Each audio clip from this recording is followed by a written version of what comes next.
to do justly, to love mercy, to walk humbly with you, God. Now, the real source of corruption is money politics.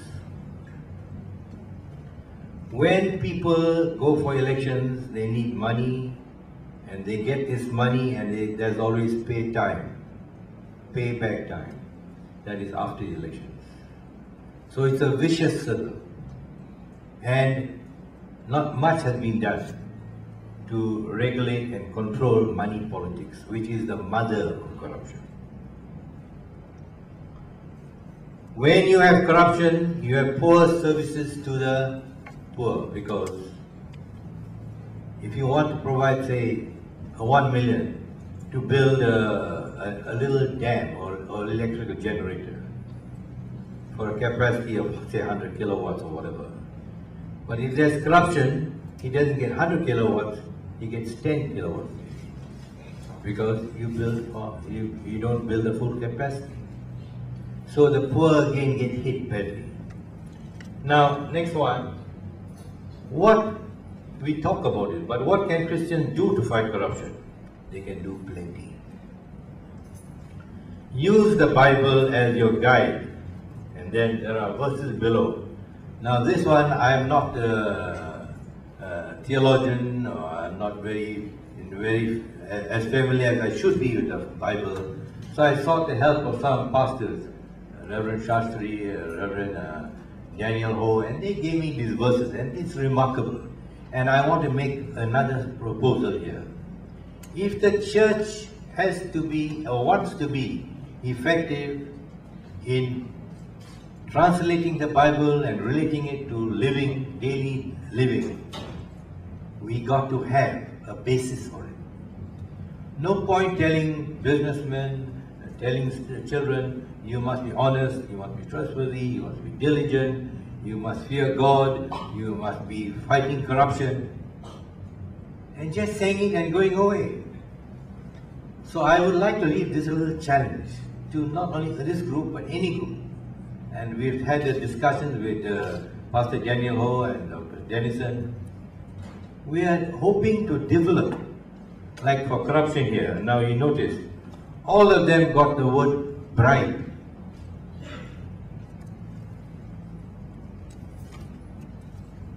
And I think there must be some computer software, but correct me if I'm wrong, where you can identify with trust or with faith or with hope or charity versus, and then develop a whole lot of literature to back up these Christian values that we want to promote. And that gives us the anchor, the base, the theological confidence, the biblical push or basis, if you like, to do what we have to do, to fight corruption or to promote other values that the Bible espouses. Amos takes, you oppress the righteous and take bribes. You see, all down that list. Can you go down the list, please? Up to 5. Ah, that's it. Okay, you can go down further. No, again, go to the verses here. Yeah. All of them, Amos, Proverbs, a wicked man accepts a bribe in secret to pervert the cause of justice. Micah, both hands are skilled in doing evil. The ruler demands gifts and the judge accepts bribes. Isn't that familiar? The powerful dictate what they desire. They all conspire together. It's all there. Deuteronomy, do not pervert justice or show partiality. Do not accept a bribe, for a bribe blinds the eyes of the wise and twists the words of the righteous. Follow justice and justice alone, so that you may live and possess the land the Lord your God is giving you. So we must build up a body of biblical verses that support what we have to do and be able to propagate and promote it wherever we go.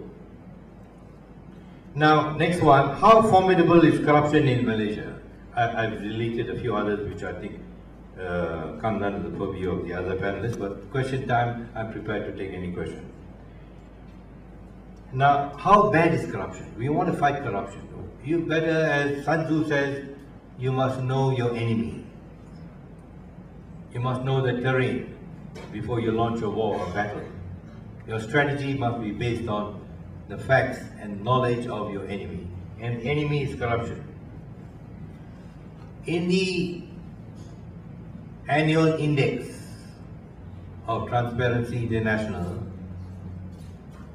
headquartered in Berlin, they have a pretty good study based on about 7 or 8 composite indices, and they consolidate all these indices into one index, the CPI, Corruption Perception Index, CPI.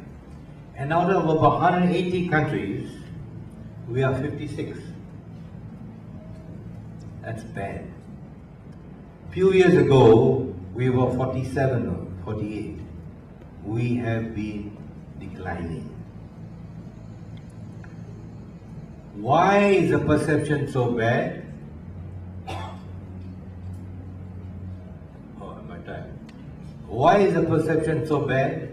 It's because the big fish are still swimming. We go for ikan bilis, relatively, but the ikan yu is still swimming happily. And you yourselves know some of the big fish, without my mentioning names and getting into trouble. But my dear friends, firstly, in conclusion, I must say that we have to decide that we have a role to play. 2, that this is God's will. It's in the Bible. You got all the backup for it. 3, if our bishops and pastors don't act, we, the sheep, will have to lead the shepherd. We have to be democratic in our church and demand that our bishops and priests give the right message. Otherwise, they are talking in a vacuum, from my point of view. They are marginalizing the church. We are about 10% of the population in Malaysia. But if you give a weightage in terms of income per capita, in terms of knowledge, in terms of education, in terms of influence, in terms of the jobs they hold, the professional standing they have, we are well above 10% in terms of the impact we can create in this country. But are we? And yet we say with pride, we are the chosen people. We are God's people. We are the salt of the earth. We are the light unto the path. Honestly, it's not being very honest. And we have to examine our conscience. That's why I say I've been pretty uncomfortable with the role of the church.